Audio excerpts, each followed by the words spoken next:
Welcome to Telugu portal. Baahubali 2 తర్వాత Prabhas నటించబోయే cinema అదే అండి, సాహో. ప్రభాస్ ఇప్పుడు తన దృష్టి మొత్తం సాహో మీదనే పెట్టాడు. సో సాహో వాళ్ళ టీం మొత్తం సాహో హీరోయిన్ గురించి ఇంకా వెతకడం స్టార్ట్ చేశారు. బాలీవుడ్లో చాలామందిని కలిశారంట, కానీ చాలామంది కరెక్ట్ రెస్పాన్స్ ఇవ్వడం వల్ల, వాళ్ళు సరిగ్గా రెస్పాండ్ ఇవ్వకపోవడం వల్ల అండ్ కొంతమంది రెమ్యునేషన్ ప్రాబ్లం వల్ల బాలీవుడ్లో మనకు సాహో టీంకి సంబంధించిన హీరోయిన్ సెలెక్ట్ చేయడం కష్టం అని చెప్పేసి సాహో టీం అనుకున్నారు.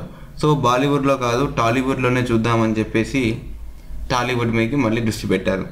సో టాలీవుడ్లో ఎవరిని సెలెక్ట్ చేద్దామనే టైంలో బాగా ఎంక్వైరీ చేస్తే ఉన్న వాళ్ళందరూ ఎంక్వైరీ చేయడం వల్ల, వాళ్ళందరూ ఆలోచించడం వల్ల ఏం జరిగిందంటే, ఎలాగో ఇప్పుడు ప్రభాస్ది అనుష్కది చాలా మంచి జోడీ, వాళ్ళిద్దరి మంచి జోడీ, ప్రభాస్ గారిది అండ్ అనుష్క గారిది చాలా మంచి జోడీ అని చెప్పేసి చాలామంది హిందీలో కూడా వాళ్ళకు మంచి రెస్పాన్స్ వచ్చింది. ఎందుకంటే సాహో వచ్చేసి చాలా లాంగ్వేజ్లో రిలీజ్ చేస్తున్నారు, హిందీ, తమిళ్, మలయాళంలో కూడా దాన్ని సాహోని రిలీజ్ చేద్దాం అనుకుంటున్నారు. కాబట్టి సో సాహోలో మళ్ళీ అనుష్క గారిని తీసుకుందామని చెప్పేసి వాళ్ళ సాహో టీం మొత్తం అనుకుంటున్నారు.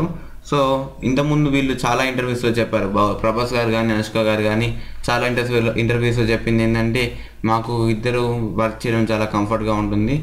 సో వీళ్ళిద్దరికి వర్క్ చేయడం చాలా కంఫర్ట్గా ఉంటుందంటే వీళ్ళు వర్క్ అనేది సింపుల్గా అవుతుందని చెప్పేసి సాహో టీం వాళ్ళు ఒక నిర్ణయానికి వచ్చారు. సో ఈ విషయాన్ని, ఈ ప్రపోజల్ని అనుష్క ముందు పెట్టబోతున్నారు. సో అనుష్క గారు కనుక సాహోకి ఒప్పుకుంటే సాహోలో మళ్ళీ ప్రభాస్ అనుష్క మళ్ళీ ఒక కపుల్లా వస్తున్నారు. సో వాళ్ళ కొత్త మూవీ కోసం మనం అందరూ చూద్దాం. సో అనుష్క డిసిషన్ కోసం మీరు కావాలనుకుంటే మీరు నా ఛానల్ని ఫాలో అవ్వచ్చు. సో అనుష్క డిసిషన్ చెప్పగానే నా ఛానల్లో నేను పోస్ట్ చేస్తాను. సో దానికోసం మీకు వీడియోస్ లైక్ చేయండి. ఇలాంటి అన్ని ఫిలిం అప్డేట్స్ కోసం నా ఛానల్ సబ్స్క్రైబ్ చేయండి. మీకు ఎన్నెన్నో కొత్త వీడియోస్తో మళ్ళీ కలుస్తాను. Friends, thank you for watching this video.